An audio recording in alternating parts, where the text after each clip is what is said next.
අවුරුදු 10ක් 2015 2025 ඉරිදා සඳුදා දවස් දෙක මම ජීවත් වුණේ මාව ජීවත් කරේ ඔයාලා 2013 2014 අවුරුදු දෙක කැලණි විශ්වවිද්‍යාලයේ කතිකාචාර්යවරයෙක් විදියට යම් අත්දැකීමක් ලැබ ඊටාම සතුටින් එයින් නික්ම වෙන්නේ එතන මට නැති තැන අසමාව ගොඩනගන්නයි.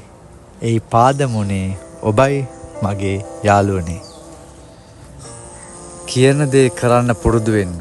අලුතින් දෙයක් කරන්න හිතන්න ලියන්න පුරුදු වෙන්න. රතිඤ්ඤ පත්තු වෙන්න මොනද? බොන්න මොනද? සතුටු වෙන්න.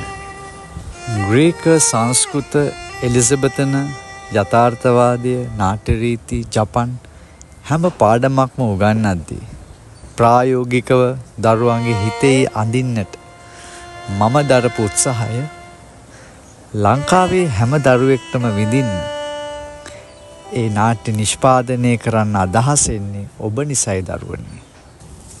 ඒඩිපස් සාකුන්තලේ ජුලියස් සීසර් රූකඩගෙදර ජපන් නාට්‍ය බ්‍රෙෂ්කේ නාට්‍ය ගොඩෝ වෙනකම් මේ හැම දෙයක්ම අද මුළු ලංකාවම දකින්නට මට දිරිය දෙන්නේ ඔබයි දරුවනේ.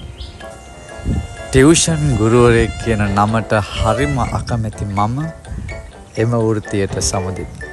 එහෙනම් දරුවනේ ඔබට බාරයි ඩ්‍රාමා.